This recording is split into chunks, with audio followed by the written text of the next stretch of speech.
Steph Weaves Tales presents Paxwood, The Haunting of Paxwood House, a paranormal fantasy web serial written and narrated by Stephanie Gildart.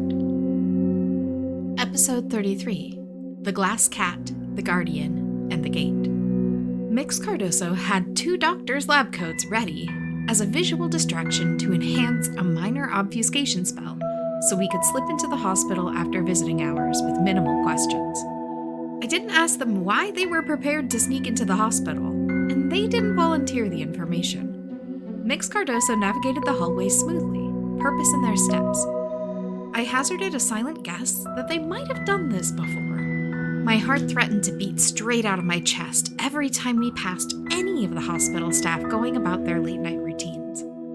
They avoided walking into us, but they didn't really notice us. When we came to the room where Officer Adrien Morgan, my tormentor, my rescuer, Paxwood Guardian, rested, the tension in my muscles only grew worse. I slipped in, one step behind Mix Cardoso, who took one look at the situation and shook their head. Trisha got him with a heavy sleep spell, Mix Cardoso said. It will wear off eventually, but if we want his help tonight, we need to snap him out of it. And you don't have the strength to spare? Exactly. Mix Cardoso crossed their arms, considering.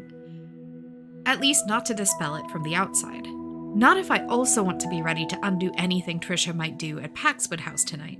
Are you up to going in? I raised an eyebrow. Going into Paxwood House is the whole point, right?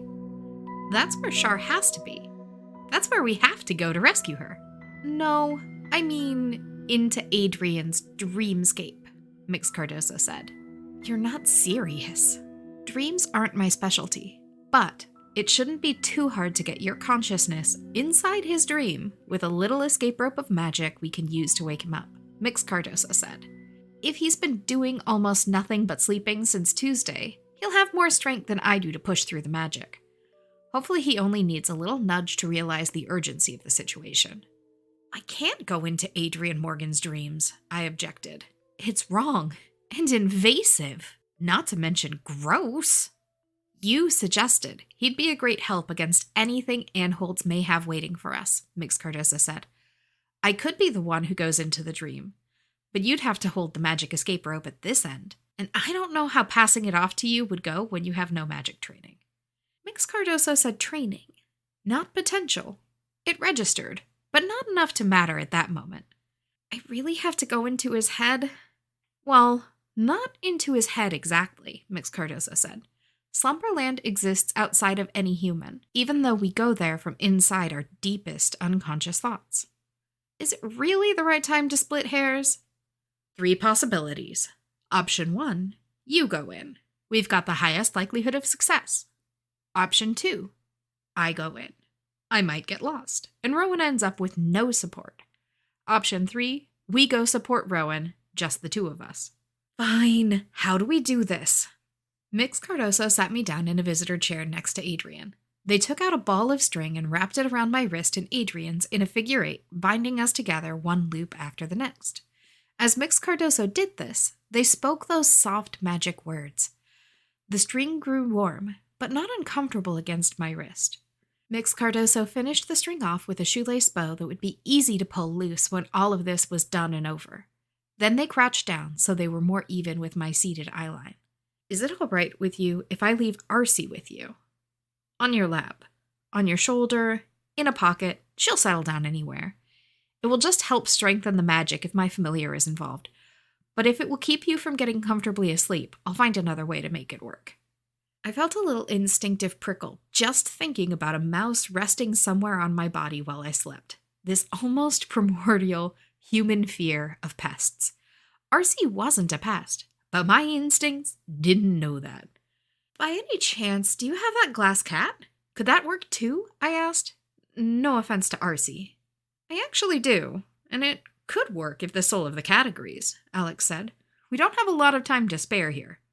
Let's try. If it doesn't work, Arcee can sit on my lap. Mix Cardoso pulled the glass cat out from somewhere in his bag. Did it have 1,000 pockets, or was it bigger on the inside? Follow-up question for later. They placed the glass cat in my bound hand. Stroke her head gently, like you're petting a cat, Make eye contact, blink slowly, and see if you feel a connection. Don't force it. Let it happen. This requires mutual understanding. A staring contest is a challenge. Blinking shows trust. Mix Cardoso stepped back. The glass cat's head was around the same size as the tip of my thumb, which made petting it a little awkward, but I was careful. Suddenly, I felt and heard that purring vibration. The glass cat's eyes were open. She, and I made eye contact. Just like Mix Cardoso advised, I blinked slowly. She blinked her blue diamond eyes back at me, then suddenly climbed her way up my arm to my shoulder. Bungle, I said. I'd never experienced anything quite like this, outside of spending time with one of my parents or Shar working toward the same goal. One of those moments where we were so in sync, we could almost read each other's minds. I think she has one reservation about working with me. She doesn't want her glass to be damaged. Fair, Mix Cardoso said. I promise this magic will put her in no danger of shattering. She'll just get a cozy little catnap. The glass cat purred in consent. Mix Cardoso, do I have a familiar now? I asked. Does that mean... We'll worry about all that later. Shar's in danger. Every second counts. Let's get Adrien out of that sleeping spell. Mix Cardoso walked me through a mindful breathing exercise, coaxed me to relax and sleep. And then I was on a mountain game trail, too narrow to be man-made, but there was just enough room for me to find my footing and make progress forward. Ferns, bushes, and moss made a lush, green undergrowth to either side of the trail beneath the thick evergreen trees.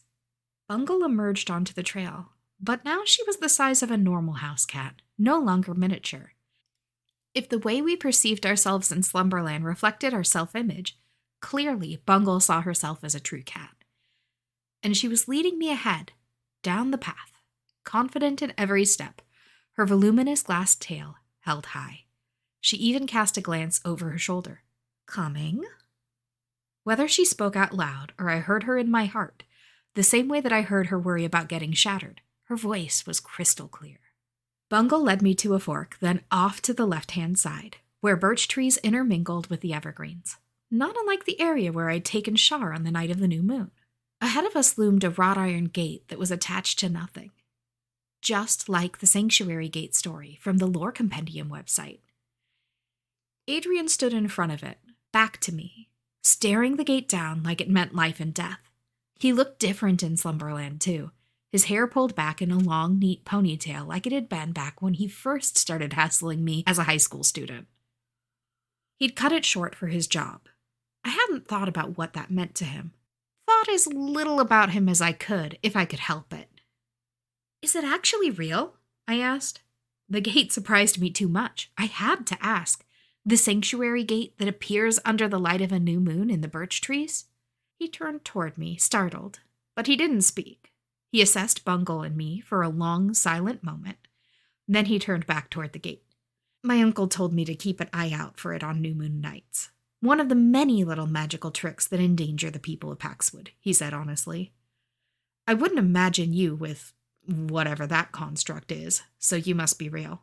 This is all a dream. Wasn't sure if that vampire had thrown my physical body through the gate somehow. It didn't add up. My hair, the way the night sky isn't changing no matter how much time has passed. It has to be a dream. That's right, I confirmed. Mix Cardoso worked a spell so I could come in here and get you out.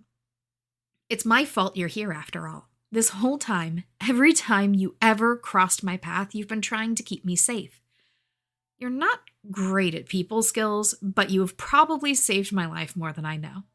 I'm sorry, Adrien. He clenched his jaw and crossed his arms, his stance forbidding.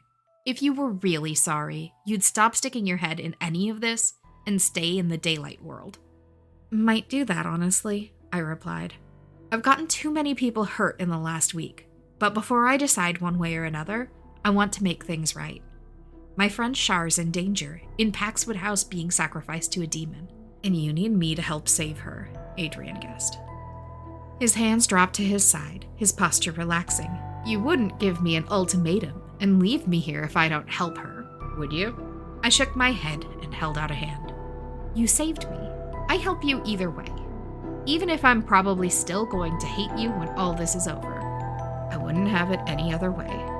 He took my hand, and then I felt that falling sensation that happens sometimes when you're drifting off, where your muscles twitch as you try to catch yourself as you fall, only to realize that you were asleep and safe the whole time. We were back in the hospital room. Bungle was still a little glass cat on my shoulder.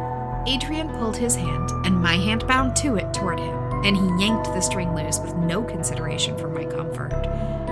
I shook the string loose from my wrist and jammed it into my pocket, not sure what else to do with it. All right, Alex, Kerry, catch me up. Thank you, listeners, for tuning in. Paxwood, Book 1, The Haunting of Paxwood House, is written and narrated by Stephanie Gildart. That's me. Theme music composed by Human Nature. Visit paxwoodtales.com to read the story as it unfolds. Want to read over my shoulder while I write what's next? Catch me live on Twitch for laid-back virtual write-ins and crafting. If you like the story and you want more, like, review, comment, subscribe, and if you're feeling particularly entangled, buy me a skein of yarn on Ko-fi. Kerry's paranormal tip of the day. Familiars are a lifelong commitment, not a toy or a novelty. Before you even consider trying to bond with a familiar, you ought to know that, even if I didn't. And I do love my familiar. I just didn't realize what I was getting into. You know?